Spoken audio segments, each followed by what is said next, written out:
Hello, everyone, and welcome. I'm so glad that you're here. I'm Noraleen Adele. I'm a writer and spiritual guide whose work centers embodiment, shadow, and honest self inquiry. I create spaces through writing, ritual, and conversation that help people reconnect with their inner authority and live with greater clarity and self trust. So, we've covered a lot of ground this week, and I wanted to end the summit by bringing our voices together in conversation.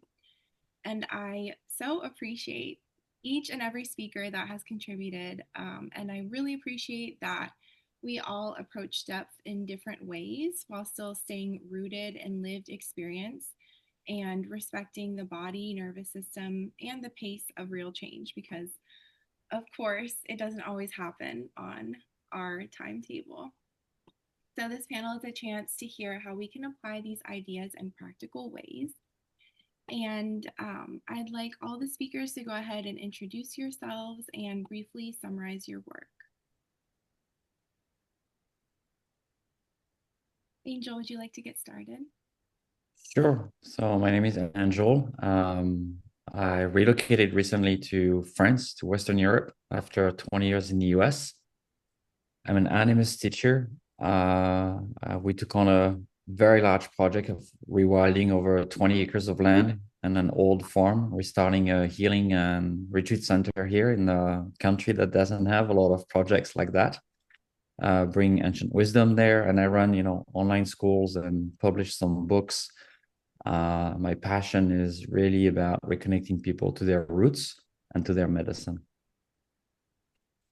Beautiful, thank you. Brooke? I'm Brooke Deanne, and I help women heal from narcissistic abuse, religious trauma, and PTSD by coming home to themselves.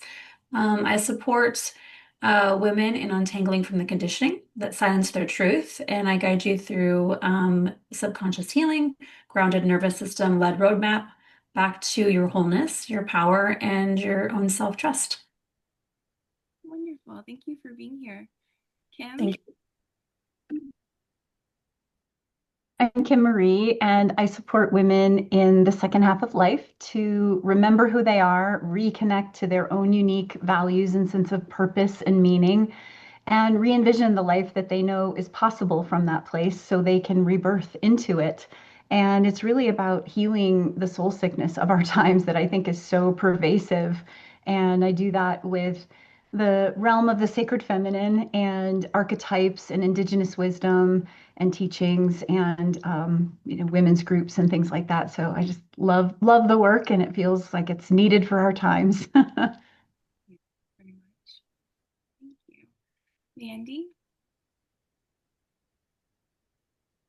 I'm Mandy Hooker. I'm in south of Seattle, Washington, and I help others come to wholeness from the inside out. And so I do a dual role. I'm a licensed social worker in the clinical field, and so work a lot with CBT, the mind-body connection, and then also do energy healing as a Reiki master and embodiment guide. So going deeper into the somatic shadow work, looking at those fragmented parts and doing the inner healing to return to wholeness and love. So yeah, kind of variety.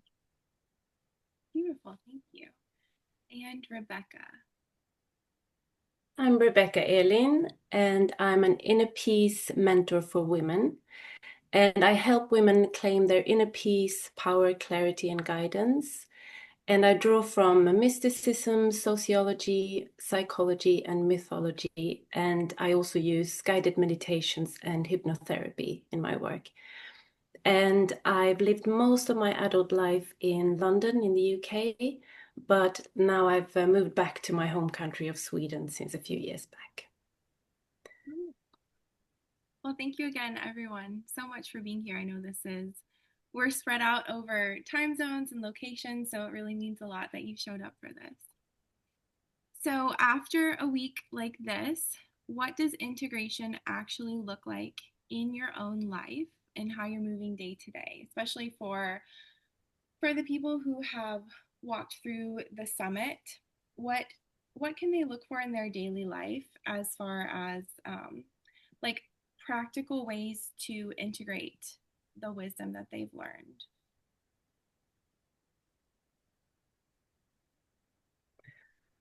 Well, I can just say something about a practical way that I integrate, or that I ground back into my body in my everyday life. And that's in the last few years, I started dancing classes. And I find that it puts me right back into my body and grounds me back into my body. And, when you feel a bit scattered and thoughts are going everywhere, it's just a really good way to integrate, you could say, or ground. So that's just something I thought about when you asked that. Yeah, I love that. Dance is so powerful for that. Anybody else? Yeah, I would agree. I think that for me, You look scary. when you go to a lot of summits, listening to a lot of information, it becomes really overwhelming.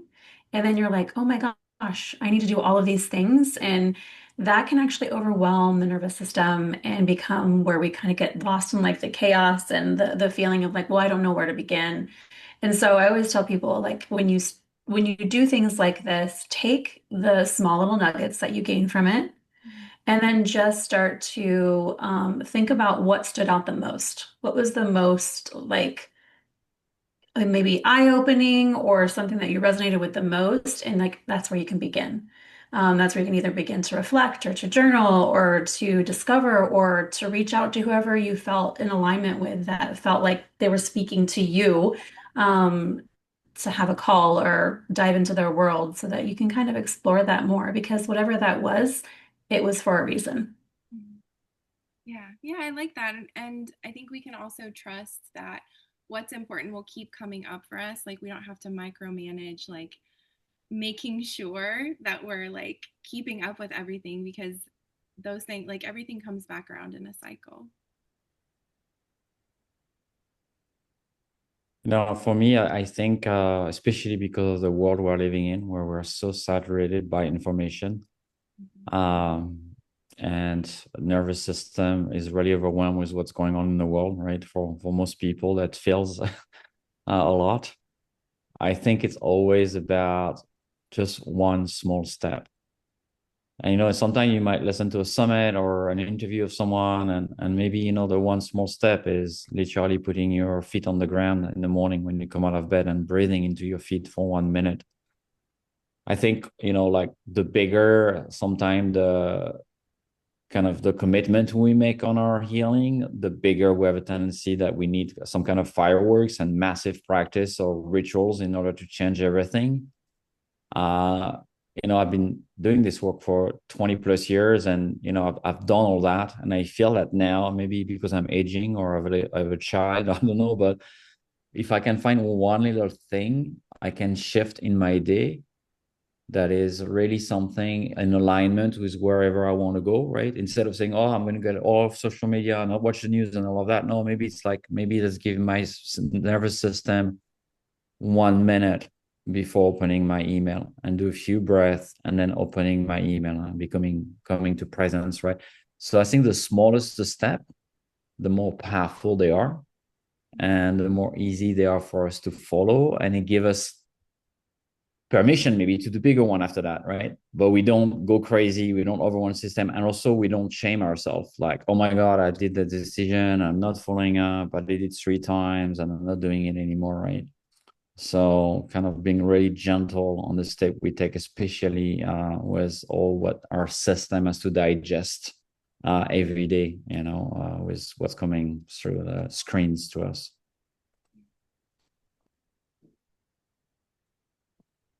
Yeah, I'll tack on to what Angel's saying too, the idea of like tiny containers, just having the smallest sustainable thing that you can do each day.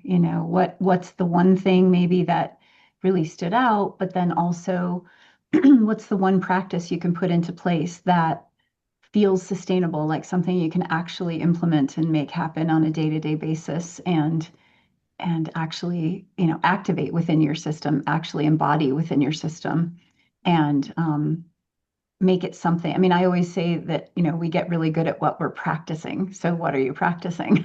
If we keep practicing more of the same, we're going to get more of the same. But it's like if we can do the tiniest thing to start moving that needle just 1 degree, the long-term, impact of that shift of 1 degree is going to be huge. And so, yeah, the tiniest movement makes a big difference. Yeah, yeah, absolutely. The words that kept coming is openness and like so open and then curiosity. So I guess meshing those together, open curiosity. So I think echoing what everybody has already said, of what's calling to you, what felt good, what resonated. I think the other piece is, I don't know, I kind of feel like everybody did it. There can be a sequence of it. To first just pause and like pause and sit with everything. You just got a lot of information. Um, and then for me, just being very somatic of pause long enough to reconnect with your body and get grounded. That's where we have such access to our intuition and then following any of those intuitive breadcrumbs, and being curious about it and exploring and just taking, again, like everybody said, one step at a time. Yeah. Yeah, I think everyone brought up the body and being in the body, and I think it can be, I know for myself it can be easy to try to like lock it down and figure it out intellectually. And I think one of the main themes of this whole summit and everything we've been saying is that we need to bring our bodies with us. Our bodies are like just as much a part of our divinity as any other part of us. And it's love to not leave them behind. And so on that note, when people begin paying closer attention to their bodies or inner signals, what do you see them most often misunderstand or rush past?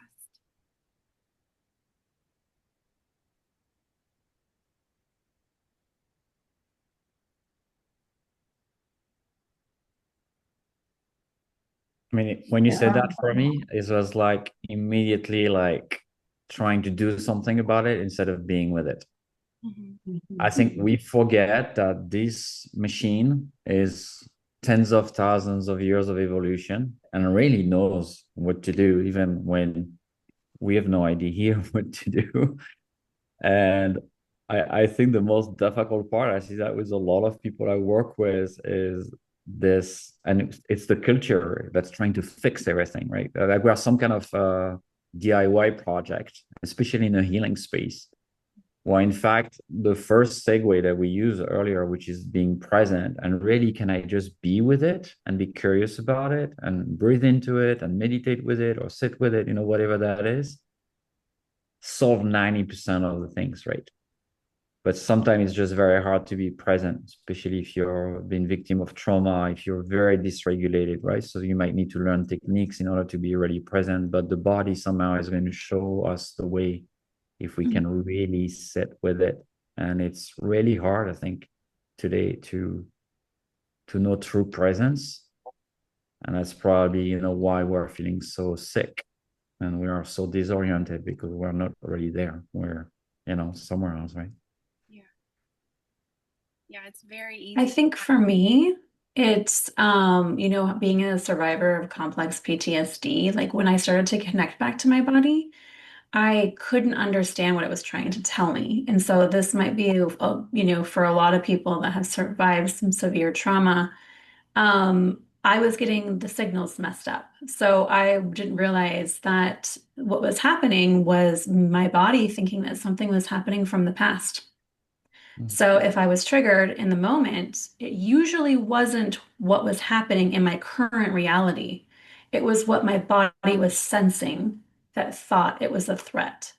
And so that was really confusing. And that can be really confusing for survivors because they're like, well, yeah, I know I'm supposed to connect to my body, but now I don't understand what's happening. I don't understand the signals because your body's living by old rules of like, escaping the abuse or escaping, in my instance, a very harmful cult. So it's like there is just so much that you have to realize that this takes time.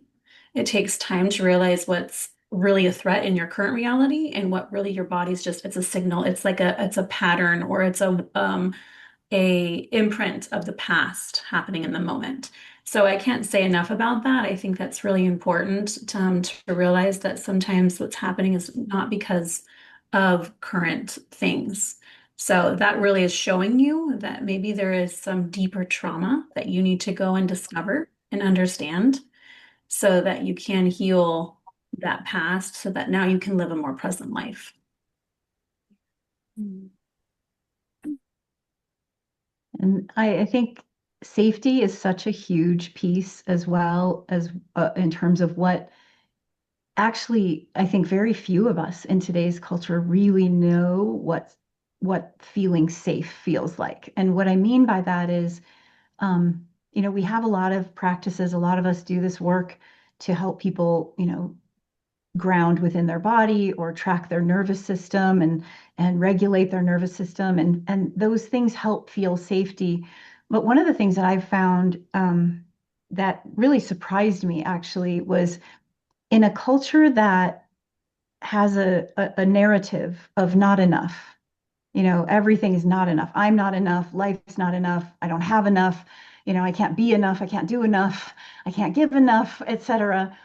That's so representative of a lack of satiety, like a lack of satiation in our lives. And most of us, I think maybe more so women, but it's happening more and more with men.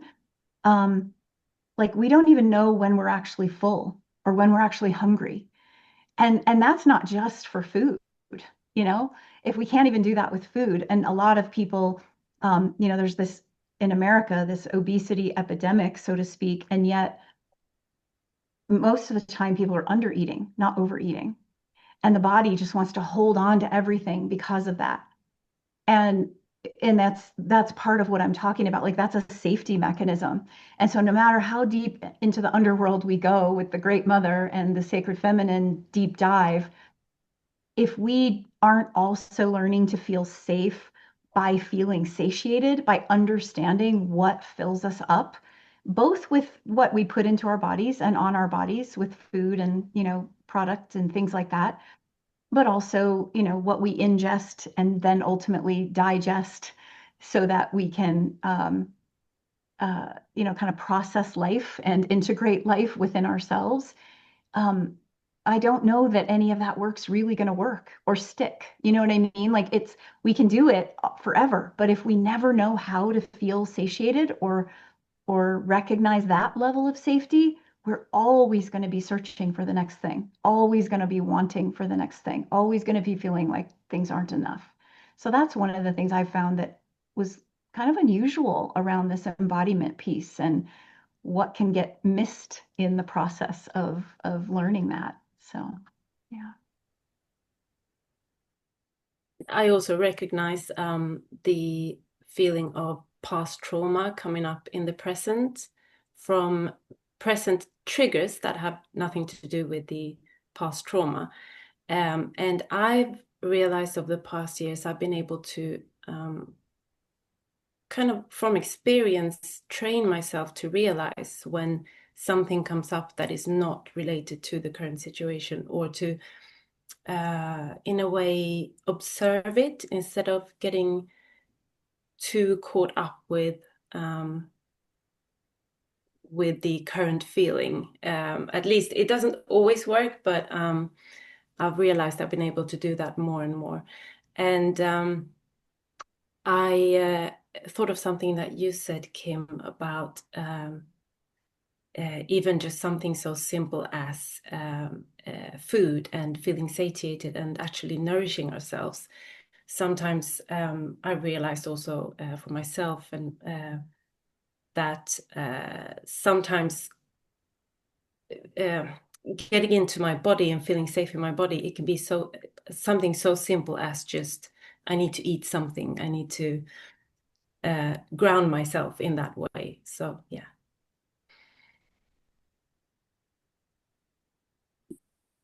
I think adding to what everybody has always said, especially around like feeling safe and trauma, going towards it, because it is important to go towards it to heal it. The piece around also remembering, especially with trauma, of honoring your body in that too, of like dosing and titration, going towards it and going towards it in small increments. If you're feeling flooded, it's not necessarily like to bulldoze through it or push through it, but those gradual components of, okay, I've increased my threshold a little bit more. I'm good for today, going to expand it a little bit more. So just the in and out of that titration of going towards it and coming back to honor and protect, until your nervous system can start realigning and isn't misfiring as much. And then because I do love the shadow work, I feel like an important piece that can be added to that is some of the guided process in doing that, of being able to go back in and be the observer and do the empathic witnessing for yourself. Because a lot of times we go to the external for reassurance or to feel calm or to feel safe. But the more we can do internally and being that witness for ourselves. So the adult self being the observer of those other parts. So those two components I would add to everything everybody else has said. Well, once again, this perfectly segues into our next question, talking about noticing past patterns and old traumas coming up. How do you tell the difference between something that needs gentle attention and something that needs rest or space?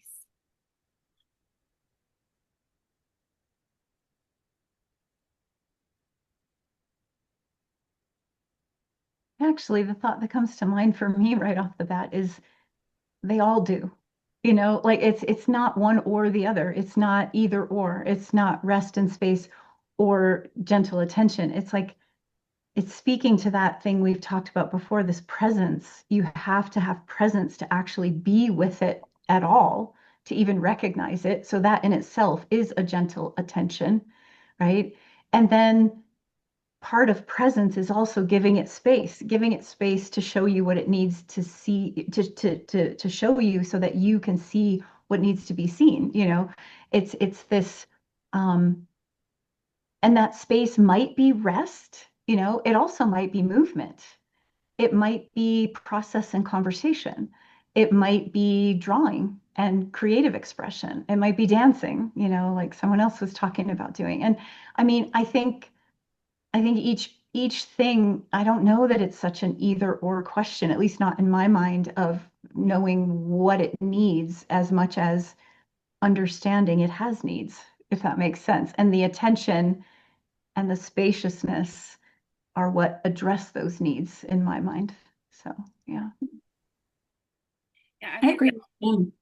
I think that's amazing. What comes to mind for me though is that when I looking back on my past trauma, my patterns, when I started to see them, when I started to, obviously work on them and heal them, I started to log them. Like, because we can, we can be aware of them, but if we don't really like make sure we like, oh, okay, this is what I do when this happens, and we don't like make sure that we can actually look back and reflect and look back again. And oh, because of course you're going to do these patterns many, many, many times before you truly heal them. Like, I always think the healing is like a, the spiral circle, right? Like you're going to revisit things over and over and over again. And then you're going to create growth each time that you revisit that pattern or that trauma wound.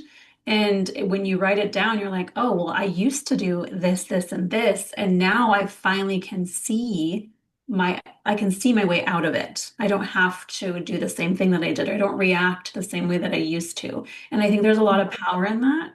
Otherwise, we just forget. We unconsciously go back on autopilot and keep doing the same thing we've always done. So this is a way to keep us accountable, and a way to be able to look back and see how far you've come as well. Mhm.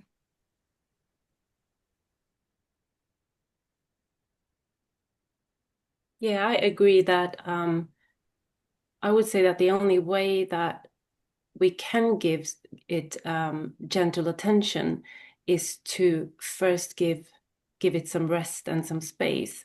For example, I find that when I meditate or go into that meditative state, instead of overthinking a problem or a trigger that comes up or something, I naturally give it gentle attention, because first you give it the rest and the space and you get that spaciousness and that you get into that calm state of mind, and then gentle attention kind of naturally comes from there. And solutions, if you need solutions, also comes from there. So I agree with Kim that it's both.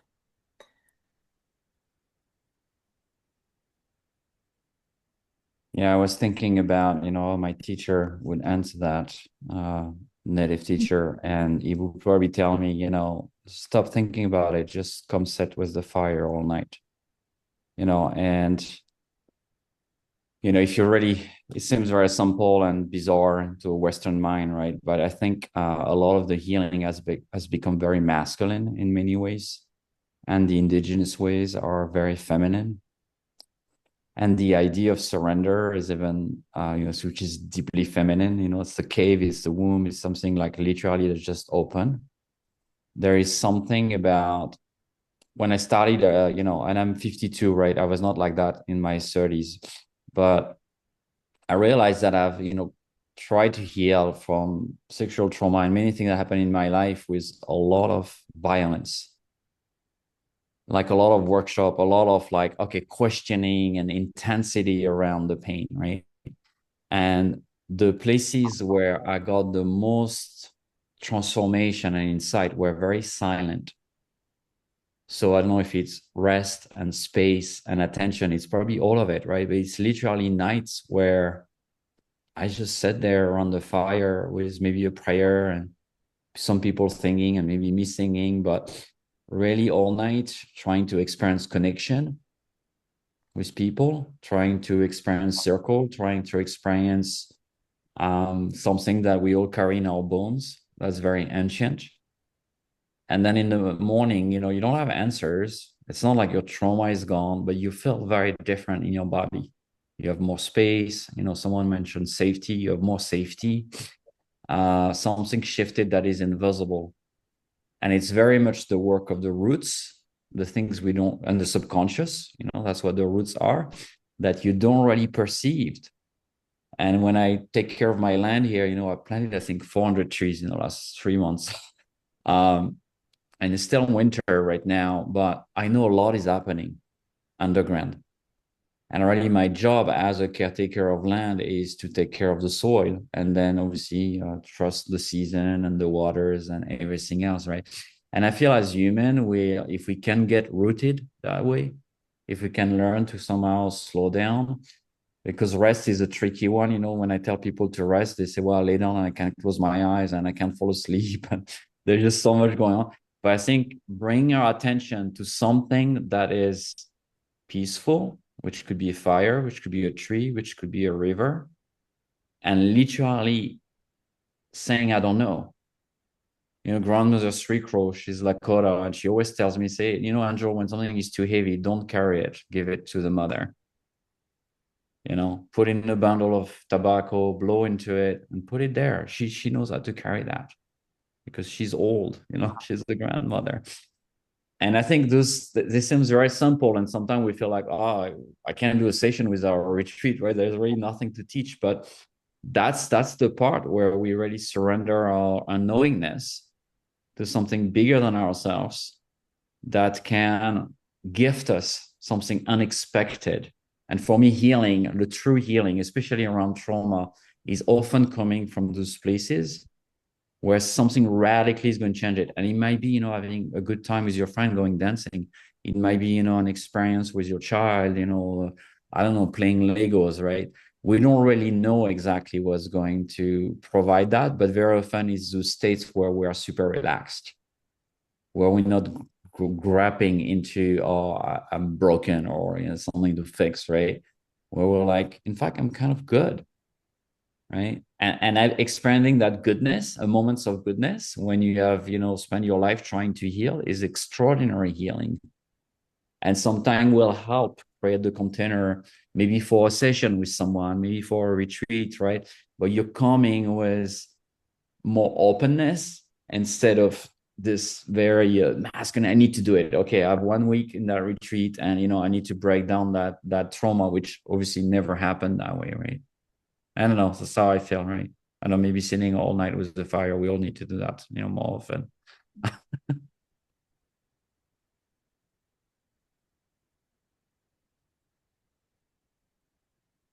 And for me, what comes is like uh, the mind body integration. So like gentle attention, rest or space.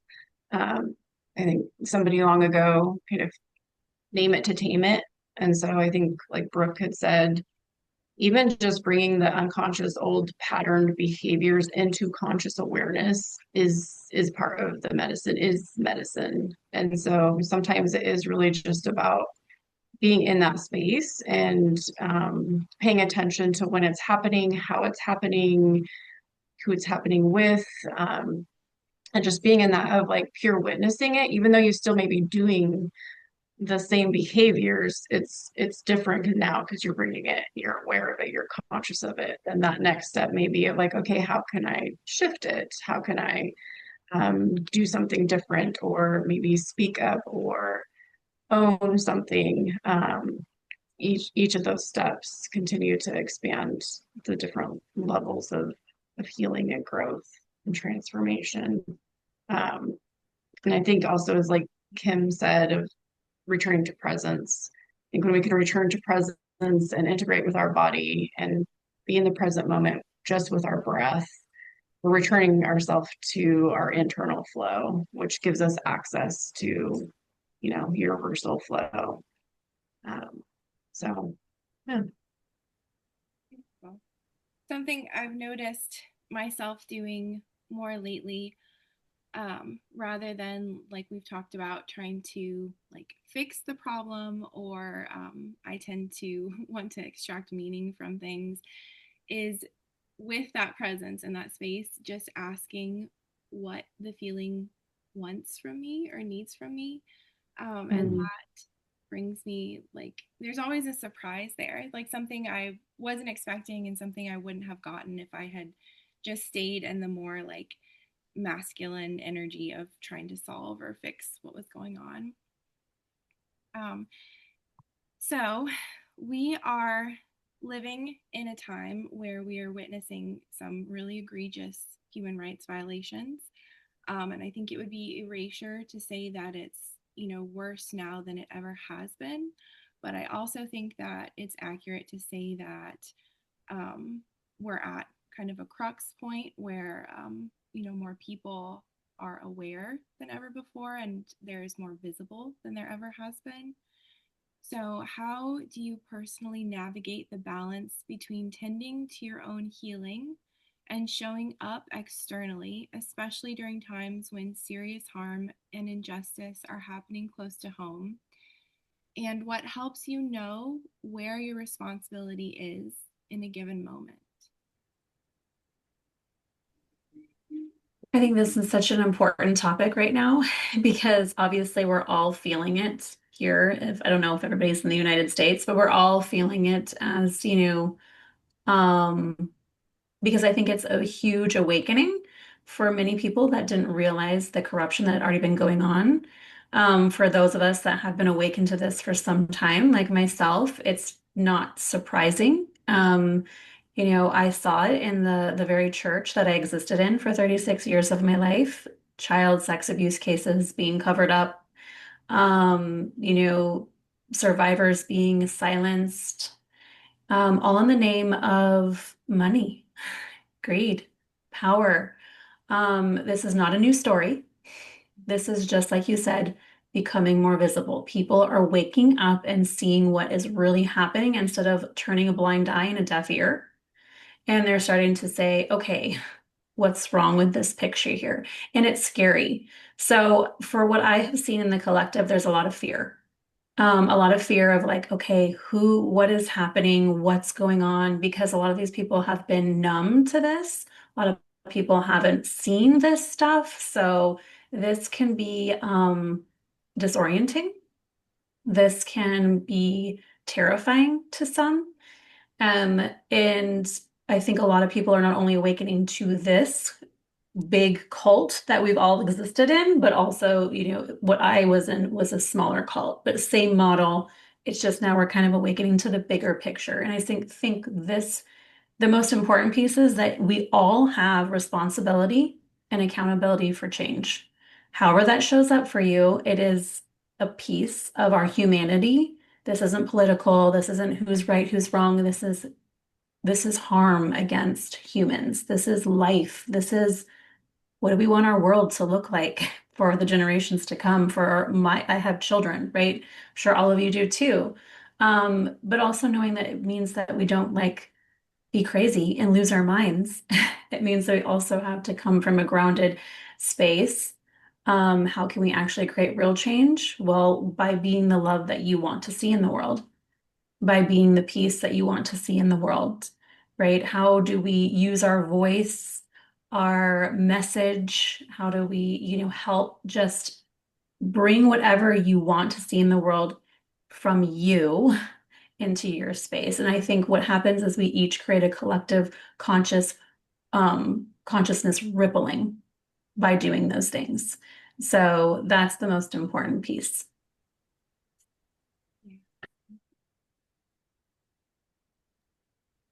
Love that. I will share that. I think, in some ways, some of the things we've talked about already sort of feed into this. That notion of presence again comes back, and it's like in that moment of presence, we can ask ourselves the question, what is mine to do? What is mine to do? I've heard a lot of people in different opinions and, attachments and things like that. Well, it's irresponsible if you don't do X, Y, Z, and it's shameful if you do this or that or the other. And the minute we start labeling people for what's irresponsible, responsible, shameful, ignorant, whatever, is the moment we now are identifying rather than relating with the situation. When we identify with a side or a narrative or a perspective and say this is it, we start to judge everybody else for having their perspective. And the deep feminine is always saying there are many perspectives. I can look at a plant. We could all be sitting in a circle and I could be looking at a plant and saying, oh my gosh, what a beautiful flower that is on this plant. It's gorgeous. It's lovely. And maybe Rebecca's sitting right across the circle from me.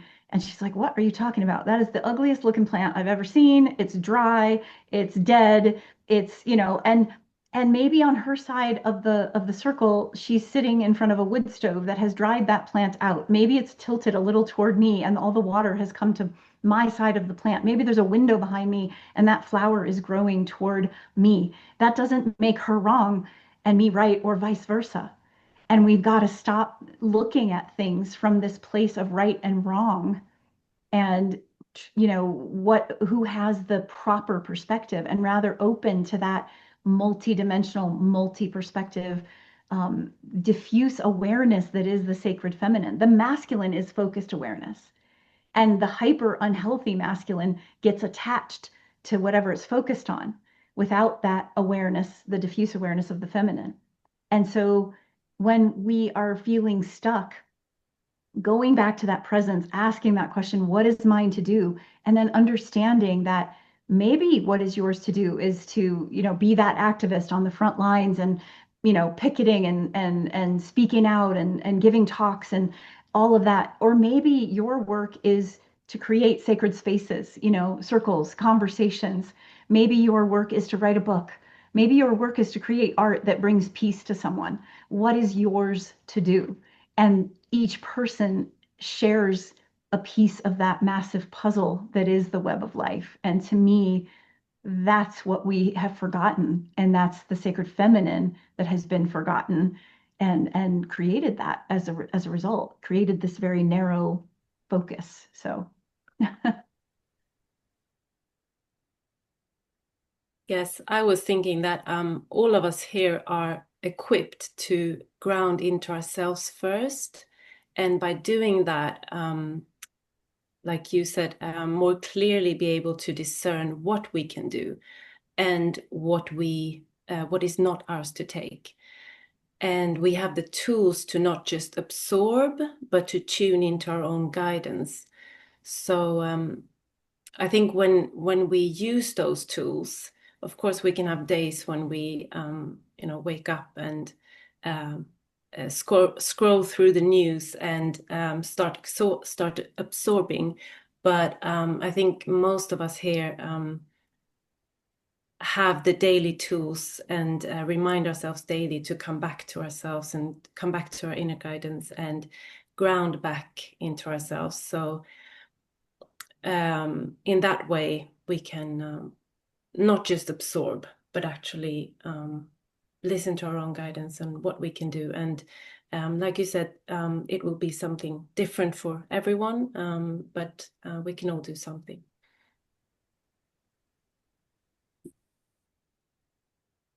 I think it's such a big topic, it's hard to answer. I was thinking of Antonio Gramsci, and you probably all know what he said, the old world is dying, the new world is struggling to be born. Now is the time of monsters.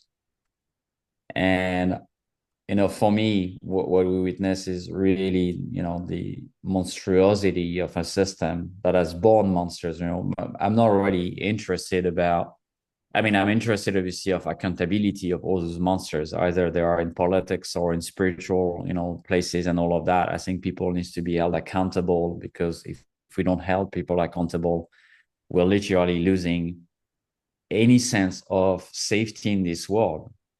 And I think the bigger risk right now that I'm seeing is that, who do we trust?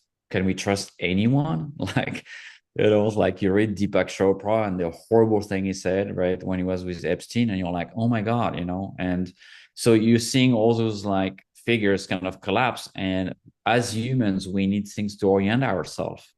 We need people in position of power, but not the Western power, like the elder power, that we can trust, that we can listen to. And right now we are losing a lot of that. And I think that's scary and disorienting, and quite horrifying, to be honest, what we are witnessing right now. But what I'm more interested is about the monster in each of us, or how do we as a collective are birthing those people, because those people were not born children with the idea that they were going to harm others. They were born in families, they were born in systems, they were born in a culture. And for me, the role of any healers, and I include artists and doulas and anybody in the world of healers, also the educators and all that, is how do we reshape the collective in a way that cater to children and young people, so they do not become monsters, they do not become what we are seeing right now. And like you just said, like everything is going to be needed, and every good soul out there is going to be helpful, right? And for some people, yeah, it's going to be just singing. And for other people, it's going to, I don't know, maybe being a teacher in preschool. And so some people is going to be healers. I think there are many ways we can do it, but I think it's really important to never disconnect our personal healing and transformation to the collective suffering. And for me, it's really important that we always reconnect that, because our personal suffering come from a collective issues, something that happened, like Brooke was saying, right? It happened because you were in a collective cult, you were in a system that somehow allowed that to happen. So the reverse way is that, okay, so if I heal, I need to influence the collective in a way that is going to prevent.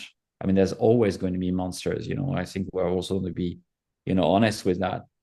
The problem is then when they are in power, or where there is no accountability. I mean, I'm fascinated, not surprised, with all what's going on right now, that people are still in power with what they've done, that they are still somehow not stepping down, that there is not more somehow anger and rage saying no, like a clear no, right? And we are in a society where no is not heard. We know that, right? It's like, okay, yes, maybe, right? So I think we need to really reclaim that so we can really define what is okay for us as a collective, and meaning also what is okay for us as individuals, and then embody that in whatever ways that manifests, which might be even quitting your job because, or stopping buying from that company because you want to give money to that guy, right?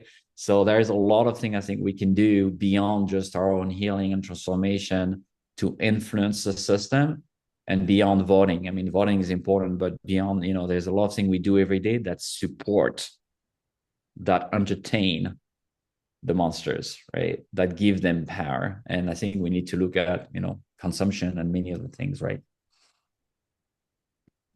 Absolutely.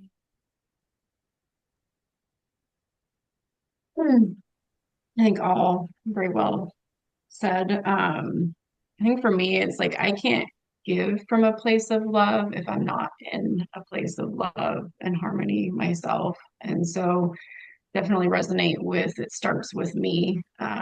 So for me, my daily practices have become more non-negotiable so I can remain centered and grounded, operating from a place of love and harmony.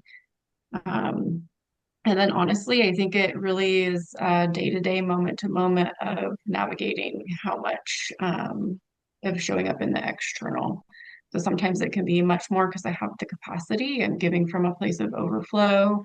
And so it may be more, have more energy to do that. Other times it is more of I need rest to rejuvenate so I can continue to show up in a present place of love. And so just being really conscious of how am I serving that greater collective conscious of love and harmony, not feeding into the parasite of fear or those components or the monster per se. So yeah, I feel like it can be moment to moment, day to day in regards to my own individual choice of what that looks like and showing up externally. If I'm holding space for a lot of people who are in that space of fear or whatnot, that after, a full day of that, I need to rest and recover and rejuvenate. So that is a daily way of showing up. So yeah, I think that was complete. Yeah, and I think it's so telling that, like, over and over again, presence keeps coming up, and how foundational our capacity for being present with ourselves and present with reality in this moment is, because I know right action will always arise from the present moment. And it's easy, when we get swept up in fear, to wonder, like, what if, or like, what would I do if this happens, or like, can I not be doing more? And, like we keep saying, just coming back to presence and where we are right now in space in our bodies is going to connect us to what we have the capacity for. And that's the only place we can ever take action from. So if someone leaves the summit carrying one small shift forward, what would you hope that might be?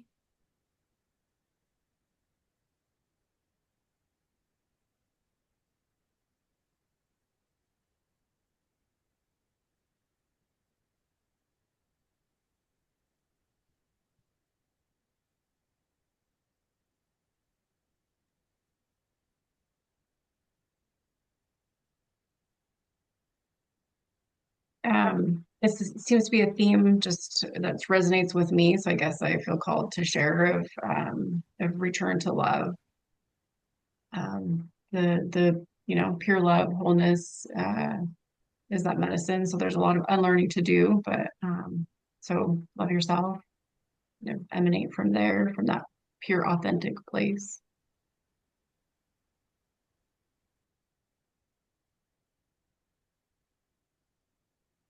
I think for me, it's remember you're enough.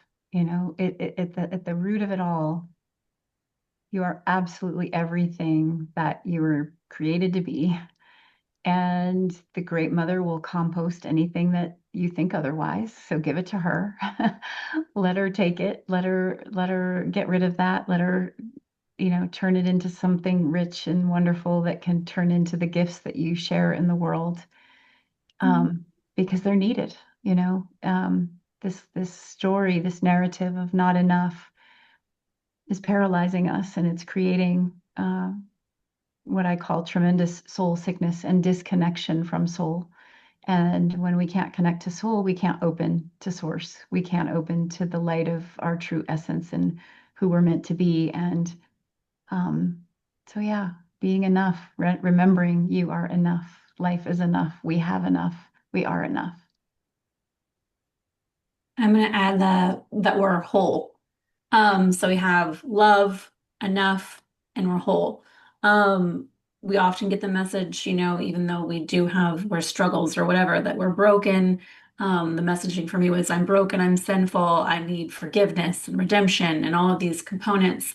And recognizing that actually, when you remember who you truly are, you're already whole. Like you've always been whole from since birth. It's just the stories and the identities that you've been given in this lifetime. And once you start to just shed all of those things, you no longer believe, what you were told to believe. You actually remember that you're whole. So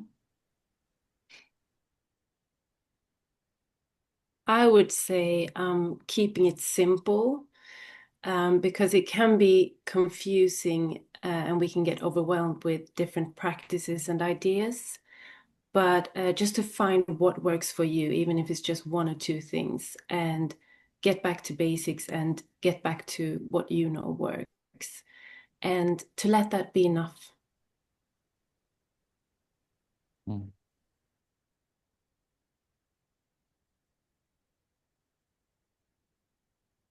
I share something also my teacher shared with me a long time ago. At the beginning, I was working with him, and I was not well. And I think I was crying that night. And he came to me, and in my ear, he whispered, he said, remember that you are loved. Not that I am love, not that I can share love. He said, you are loved. And it brought me into deeper grief. But I think if we can have, sometimes we're very alone in this world, and that's just the reality. There are people that struggle, to go through the day, that don't really have friend or community or even family, right, that they can talk to. But from the old ways, it's we are loved because we're alive. Like something is beating this heart, it's breathing us, like we don't control. Something wants us there somehow. The tree love us, the river love us, the land love us, the sun, the moon. And if we can experience this mirror back towards us, maybe we still hate ourselves a little bit. Maybe we still, think we're like not amazing or whatever. But if we can feel, wow, I'm loved by something that's quite crazy and big and amazing, right? Look at the sunsets, look at the moon, right? It's like those things are incredible. And if you can feel that somehow all those things that they are watching you and they really care. Like they're not neutral, they don't hate you, they don't have really even a negative opinion, even if you feel like shit, right? They're just like, oh, you're there. Hi, right? So I think for me is that remember that you are loved and find a way that you experience that. Obviously, with humans, right? It's amazing to feeling loved by someone, truly loved by someone. But if it's not available and it's not available every day, well, find the places where you can experience that back, because that can give a sense of agency in the world, a sense of empowerment, like, oh, I'm worth something for someone, human or non-human. Beautiful. Yeah, I think the thing that feels most alive for me right now is just that we're not alone. No matter how things look or how we feel, there are other people that are doing the work as well. And that is so powerful. and it's so beautiful. Thank you so much, so much for being here. This was such a lovely experience, and I appreciate all of you sharing your wisdom, and thank you to those of you who showed up and everyone watching the replay. Truly, thank you so much for being here.